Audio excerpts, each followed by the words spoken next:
Okey, so pantulan dalam penuh dia hanya berlaku daripada medium lebih tumpat ke medium kurang tumpat. So sebab itulah terbas dalam ni lebih tumpat, lapisan luar ni kurang tumpat. Jadi terbas dalam lebih tumpat, bila lebih tumpat indeks biasan dia apa? Tinggi ke rendah?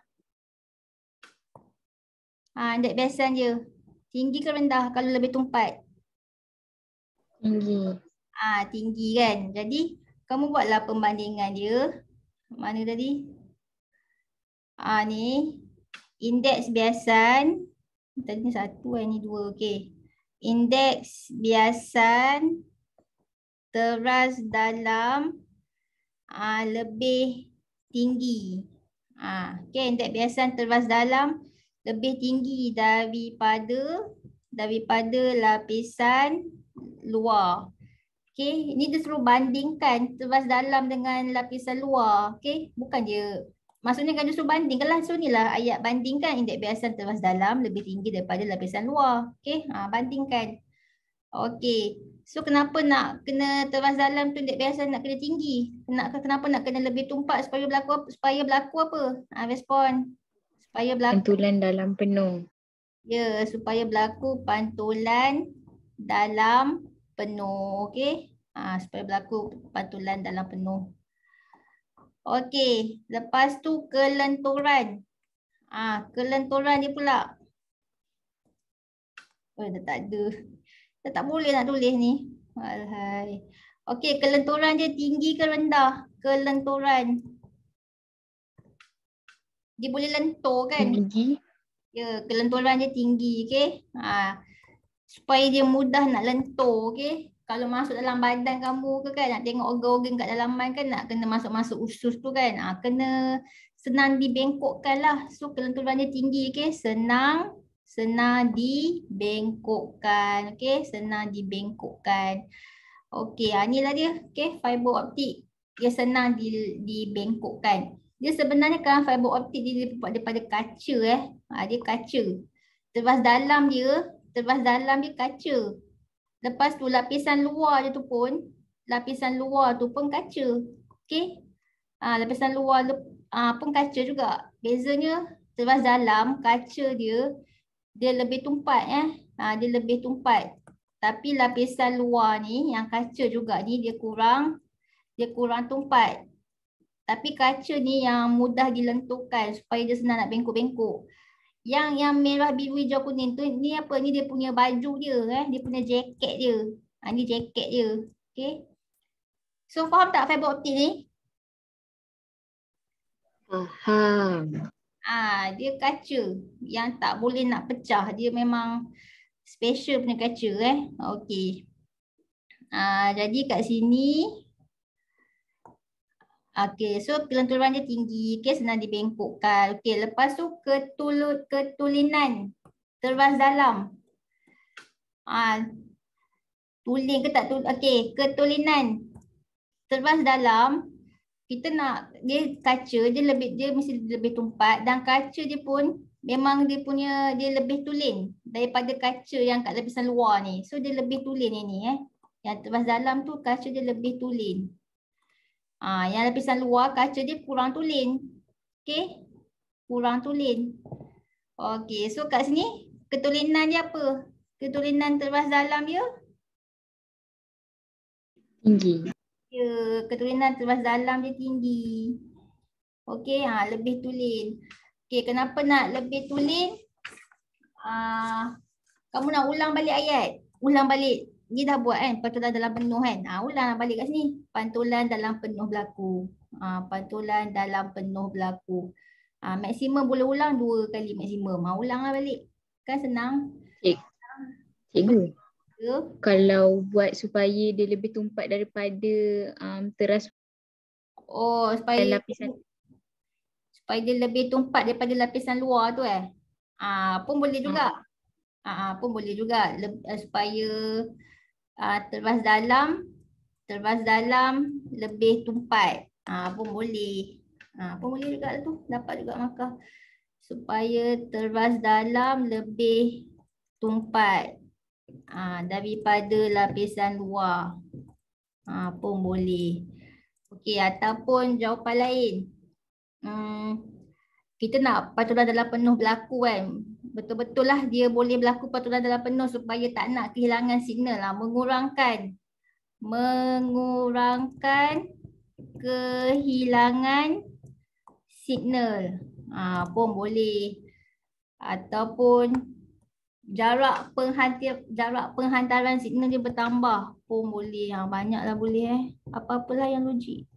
Jarak penghantaran signal dia bertambah. Okey. Okey, lepas tu ciri tambahan. Kamu boleh bagi macam-macam. Apa-apa yang logik pun boleh. Contohnya kamu nak pasangkan fiber optik tu kamera. Kamu nak pasangkan kamera. Supaya kamu nak buat apa ni? Nak masuk dalam badan kan? Nak tengok organ-organ dalaman kan? Apa boleh? Melihat organ dalam badan pun boleh. Fiber optik ni kan dia bukan setakat untuk telekomunikasi, untuk internet kan, untuk penghantaran maklumat internet kan. Dia juga boleh digunakan sebagai apa? Yang masuk dalam badan ni. Dia juga digunakan sebagai apa nama alat dia? Endoskop yang masuk dalam badan kita. Betul tak? Betul. Okay. So kita letaklah kamera kat hujung dia, kat hujung fiber optik tu. So untuk ini kita masuk dalam badan, bolehlah tengok organ-organ dalam badan ya. Nama dia endoskop. So dia banyak fungsi fiber optik, bukan setakat endoskop, boleh juga buat sebagai kabel telekomunikasi. Okay. Itulah kabel dia. Okay, ataupun kamu nak kata dia apa lagi? Nak kata dia supaya dia ada yang jawab nak jisim dia rendah. Kamu nak jisim fiber optik ni rendah supaya ringan pun boleh. Nak ringan. Ketupatan dia rendah supaya dia nak ringan pun boleh. Manalah yang logik.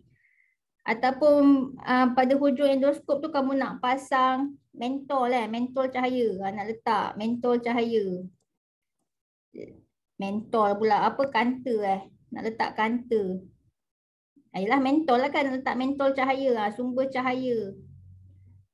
Sebab dalam badan kita kan gelap kan. So nak tengok organ-organ tu, nak bagi nampak kenalah ada sumber cahaya tu lah. Dekat kamera tu pun boleh. Okey, faham tak setakat ni? Faham. Okey, faham. Okey, last. Mana last lah? Cakap tak ada last kat sini.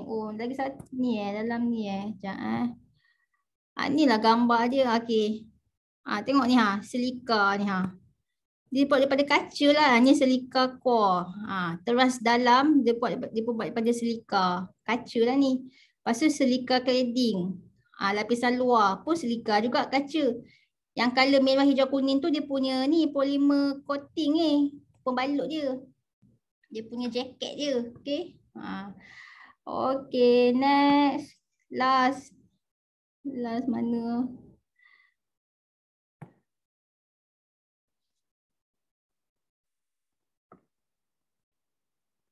Okey ni, belajar 11.4 menunjukkan sinar cahaya merambat ke dalam prisma kaca yang mempunyai sudut genting dia 42 darjah.